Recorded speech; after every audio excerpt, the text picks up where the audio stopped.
Hi. As you've seen, Google Forms can be used in a variety of ways.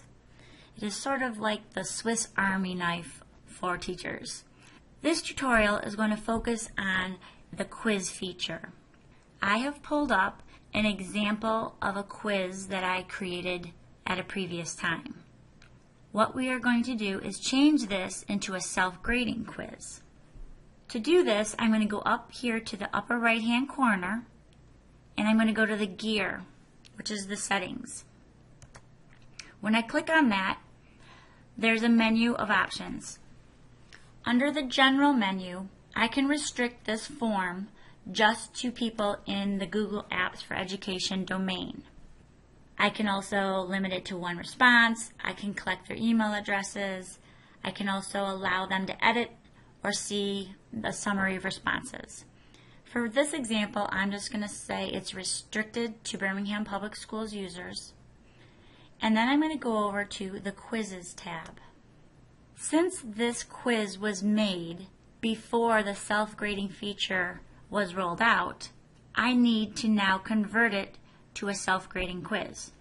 To do that, I'm going to click on Make This a Quiz.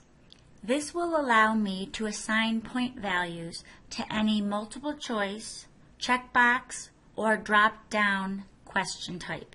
I can also decide if I want to release the grade to the participants immediately after they submit it, or I can hang on to the grades until I've manually reviewed it later. So I'm going to say later. Respondents can see point values only. Again, these options are for you to control depending on what your needs are.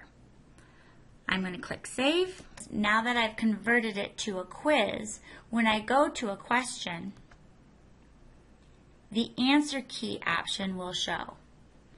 This allows me to choose the correct answer so the Google form can self-grade later.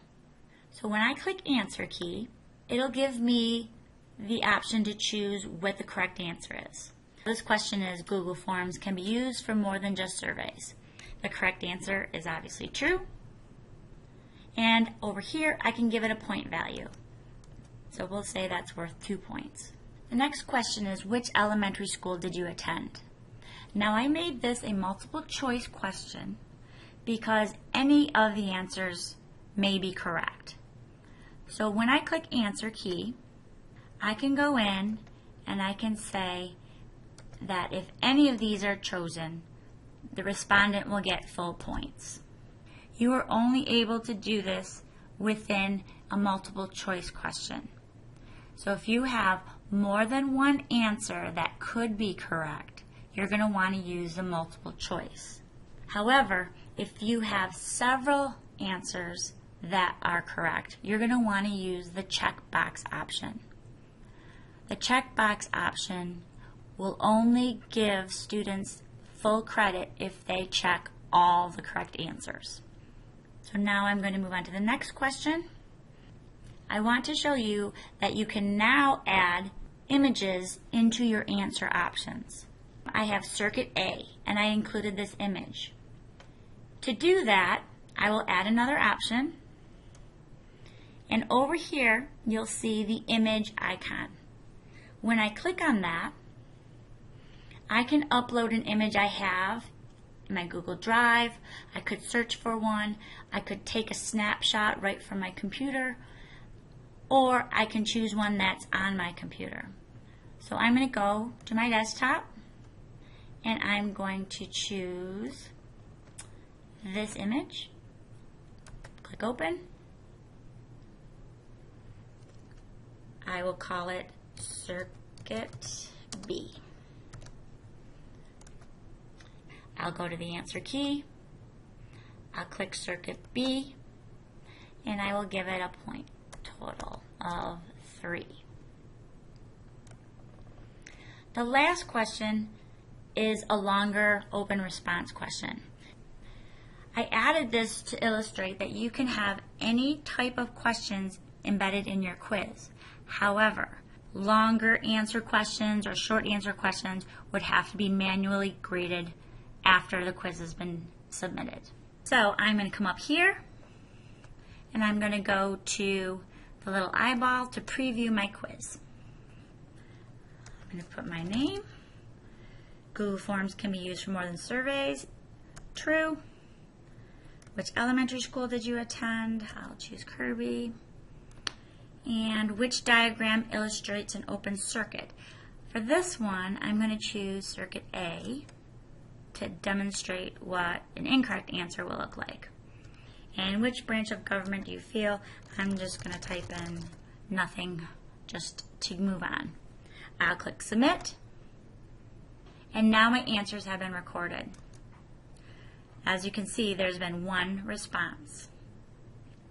If I click on responses, I now can see a summary of the class.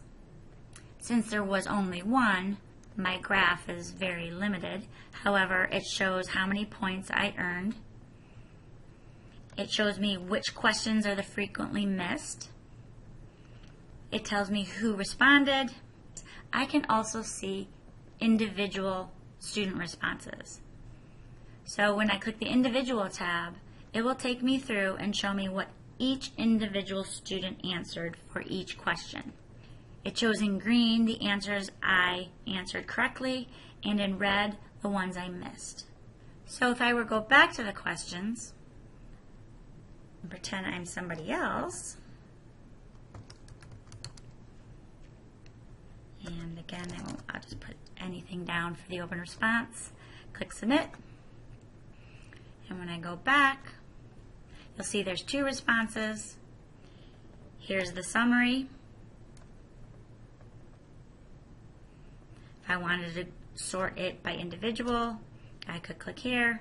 This is what Ann answered. And here is what Susan answered.